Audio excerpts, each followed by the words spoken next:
수험생 여러분 환영합니다. 지난 시간에는 공공조달 원칙과 방법에 대해서 배웠습니다. 이번 시간에는 제3장 전자조달 시스템의 이해를 배울 것입니다. 수많은 수험 자료랑 그 두꺼운 교재 속에서 길을 잃지 않으시도록 저희가 핵심 흐름만 쏙쏙 뽑아드리는 심층 탐구 시간이 오신 것을 환영합니다. 네, 반갑습니다.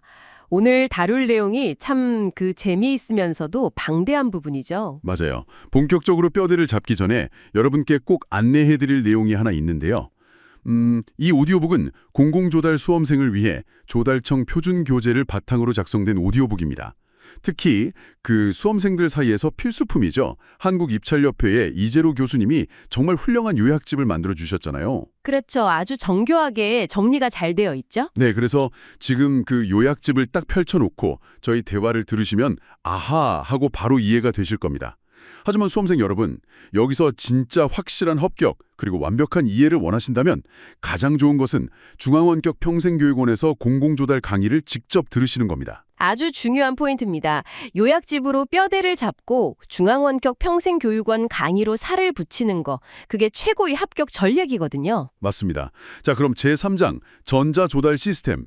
이게 단순히 암기할 게 아니라 국가의 그 엄청난 예산이 어떻게 투명하게 움직이는지 인프라를 이해하는 거잖아요. 예전에는 막 산더미 같은 종이 서류로 하던 걸. 이제는 완벽한 디지털 생태계로 진화한 거죠. 제1절 전자조달 시스템 개요를 보면 전자조달의 개념이 나오는데 여기서 많은 수험생분들이 헷갈려 하십니다. 그냥 민간에서 쓰는 인터넷 쇼핑몰, 그거랑 똑같은 거 아니냐고 생각하시거든요. 그냥 장바구니에 물건 담고 결제하는 거요? 뭐가 다른가요?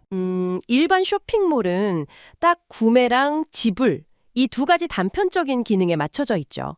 하지만 공공조달은 국민의 막대한 세금을 쓰는 일이지 않습니까? 그래서 단순히 물건을 사는 게 아니라 조달을 요청하는 시점부터 입찰 공고를 띄우고 제안서를 받아서 평가하고 또 공정하게 막찰자를 선정해서 법적 계약을 맺고 와, 절차가 엄청나네요. 네, 그리고 마지막에 대금을 지급할 때까지 이 모든 과정을 정보통신 기술로 쫙 자동화해서 통제합니다. 이걸 완벽하게 구현한 걸 저희가 엔드-투-엔드, 그러니까 E2E 시스템이라고 부르죠. 아, 엔드-투-엔드. 그러니까 처음과 끝이 중간에 끊기지 않고 물 흐르듯이 데이터가 연결된다는 뜻이군요. 만약에 중간에 시스템이 딱 끊겨서 사람이 직접 서류를 넘겨야 한다면 그렇죠. 바로 그 지점에서 데이터가 누락되거나 소위 말하는 밀실거래가 생길 수 있죠. E2E 시스템은 그런 틈을 원천적으로 막아버리는 겁니다. 시작과 끝이 완벽하게 전자적으로 연결되니까 부정이 끼어들 여지가 없죠. 야, 대단하네요. 우리나라 시스템이 참 잘 되어 있나 봐요. 그럼요. 한국의 이 전자조달 시스템은 세계은행이나 유엔에서도 벤치마킹하는 아주 모범 사례입니다.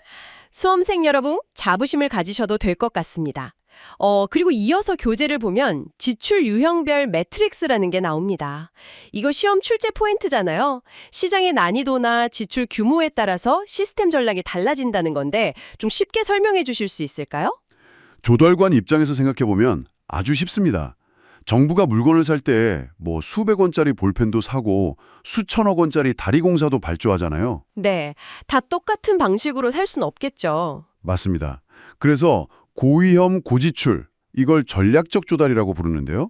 대규모 공사 같은 건 반드시 전자입찰 도구를 써서 철저하게 검증하고 경쟁을 붙여야 합니다.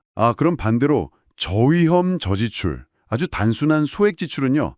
관공서에서 매일 쓰는 복사용지 같은 거요. 연필 한 자루 사는데 국가 단위 입찰위원회를 열 수는 없잖아요. 정확합니다. 그런 일상적인 소액 구매를 인수지출이라고 하는데 거기서 위원회 열고 공고 내면 배보다 배꼽이 더 커집니다. 행정비용이 더 드니까요. 그래서 이때는 전자카탈로그를 쓰거나 아니면 정부 구매카드, 즉 P카드라고 하죠. P카드를 씁니다. P카드요? 일반 법인카드랑 다른가요? 네, 일반 카드는 아무 데서나 긁을 수 있어서 오남용 위험이 있죠. 하지만 P카드는 사전에 승인된 가맹점 카테고리에서만 결제되도록 시스템으로 락을 걸어둘 수 있습니다. 통제는 하면서 비용은 확 줄이는 거죠. 아하, 영리하네요. 그렇게 해서 투명성도 확보하고 처리 시간도 단축하고 비용도 절감하는 거군요. 이런 내용들을 단편적으로 그냥 외우기보다 이렇게 흐름을 타니까 참 이해가 쏙쏙 됩니다. 네, 맞아요. 자, 그럼 제2절로 넘어가 볼까요? 이 거대한 생태계를 진짜 물리적으로 바치고 있는 심장, 드디어 나왔습니다. 공공조달의 슈퍼스타, 나라장터네요. 나라장터, 코넵스라고도 하죠. 2002년에 전자정도 과제로 시작됐는데 아날로그를 디지털로 확 바꿔놓은 기념비적인 플랫폼입니다. 규모가 상상을 초월해요.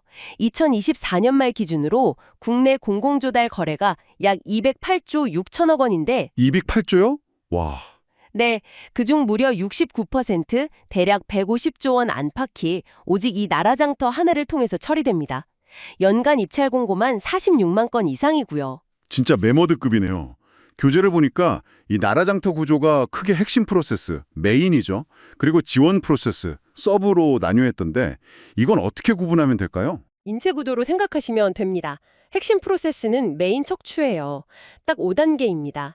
발주, 전자입찰, 전자계약, 이행, 지불. 아, 발주부터 지불까지 이어지는 5단계 척추. 네, 그리고 지원 프로세스는 그 척추를 돕는 팔다리나 장기들입니다. 종합 쇼핑몰이나 하도급 지킴이, 데이터 허브 같은 20여 개 서브 시스템들이 핵심 업무를 딱 받쳐주는 거죠. 아, 여러분, 이 방대한 나라장터 구조가 헷갈리신다면 맞습니다. 지금이 바로 그 타이밍이죠. 중앙원격 평생교육원에 공공조달 강의창을 딱 열어두시고 교수님 설명을 들으시면 이 아키텍처가 머릿속에 그림처럼 확 그려지실 겁니다. 물론 이재로 교수님 요약집은 뼈대 잡는 데 필수고요. 아주 좋네요. 그리고 하나 더 흥미로운 걸 말씀드리면 시스템이 엄청 민첩해요. 소액수의 계약 같은 거 예전에는 일일이 전화하고 팩스 보냈거든요. 아, 종이 팩스 언제 오나 기다리고. 그렇죠.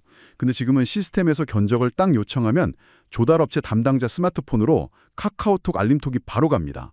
모바일로 보고 바로 견적서 보내는 거죠. 와, 카카오톡 알림톡으로 조달 업무를 내요? 진짜 스마트하네요. 자, 그럼 제3절. 나라장터 연계계약 관리 지원 시스템 쪽으로 가볼게요. 방금 종합 쇼핑몰 잠깐 언급하셨는데 나라장터 안에 또 쇼핑몰이 여러 개가 있다고요? 무슨 공공기관 전용 백화점인가요? 비슷합니다. 이게 왜 생겼냐면 과거에는 무조건 싼 가격을 쓰는 업체를 뽑는 최저가 1인 낙찰 방식이었어요. 무조건 싼 게 좋은 거 아닌가요? 세금 아끼는 측면에선 좋아 보이지만 치명적인 문제가 있었죠. 품질이 너무 떨어지는 겁니다. 여름에 학교에 에어컨 넣었는데 툭 하면 고장나고 수리비가 더 드는 시기였죠. 제 살 깎아먹기 경쟁을 한 거예요. 아, 싼 게 비지떡이 되어버린 거군요. 그래서 도입한 게 바로 다수 공급자 계약, 즉 MAS입니다. 이건 일정 품질 기준을 통과한 여러 공급자를 쇼핑몰에 다 등록해둬요. 그럼 공무원들이 민간 오픈마켓에서 물건 고르듯이 가격이랑 품질을 쫙 비교해보고 장바구니에 담아서 사는 겁니다. 와, 공급자들도 무조건 가격 후려치기가 아니라 품질로 당당하게 승부할 수 있게 된 거네요. 그런데 이 거대한 종합 쇼핑몰 말고도 특수 목적을 가진 4대 지원 쇼핑몰이 있다고요? 이거 시험 단골 손님이잖아요. 네, 무조건 외워야 하는 부분이죠. 4개가 각각 존재하는 이유가 다릅니다. 첫째는 혁신장터. 이건 세상에 없던 새로운 혁신 기술을 국가가 앞장서서 사주는 곳이에요. 테스트베드 역할을 해주는 거죠. 스타트업들이 처음 물건 팔기 힘드니까 국가가 첫 고객이 되어주는 거군요. 두 번째는요? 벤처 나라입니다. 2016년에 만들어졌는데 이게 막 창업해서 실적이 아예 없는 벤처 기업들이 공공시장에 진입할 수 있게 돕는 인큐베이터입니다. 아, 실적 장벽을 낮춰주는 벤처 나라. 그럼 세 번째는요? 디지털 서비스몰입니다. 클라우드나 AI 같은 IT 전용물인데요. IT 서비스는 유연하게 계약해야 해서 카탈로그 계약 방식을 도입해 둔 곳이죠. 그렇군요. 마지막 네 번째는 이름이 참 예쁘던데 이음장터요. 네, 가장 최근인 2022년에 구축됐습니다. 앞에 3개가 물품 중심이라면 이음장터는 용역, 즉 서비스를 거래하는 플랫폼이에요.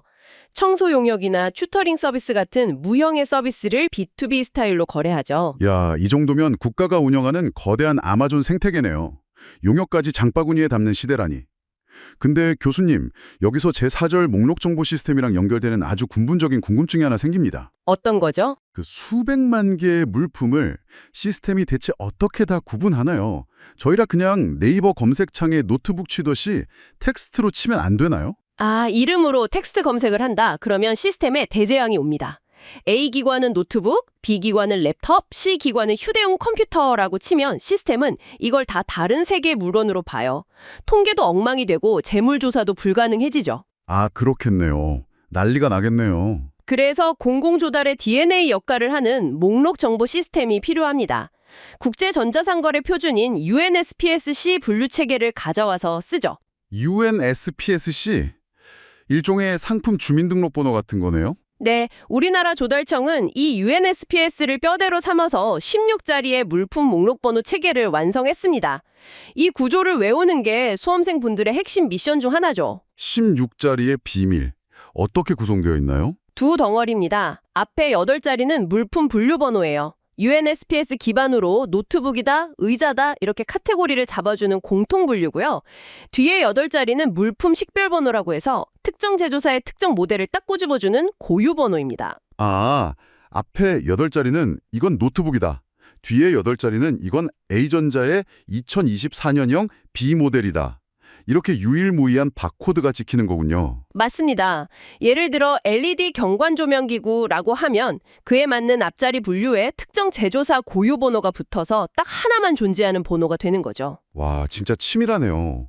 그럼 이 목록화 과정에서 꼭 지켜야 할 4대 원칙이 있던데요. 통일성, 포괄성, 상호배제성, 단순성입니다.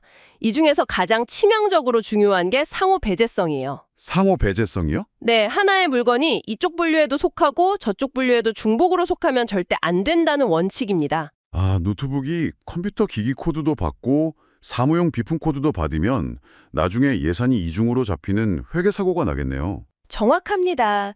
그리고 수험생 여러분, 현업에 가시면 뼈저리게 느끼실 텐데 나라장터에서는 이 품명이나 세부 품명 번호가 없으면 아예 입찰을 하거나 계약을 맺는 것 자체가 시스템적으로 불가능합니다. 입장권 같은 거군요. 없으면 문이 안 열리는.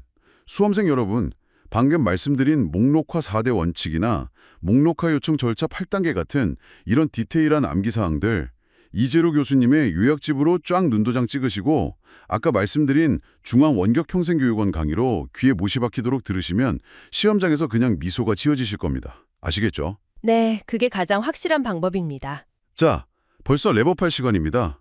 오늘 저희가 탐구한 전자조달의 흐름, 종이 문서가 싹 사라지고 나라장터가 등장하고 또 품질을 높이는 다수 공급자 계약과 4대 맞춤형 쇼핑몰, 그리고 이 모든 걸 엉키지 않게 통제하는 16자리 목록 중보 시스템까지 쭉 달려왔네요. 네, 이 전자조달과 자동화된 시스템이 참 완벽해 보이죠?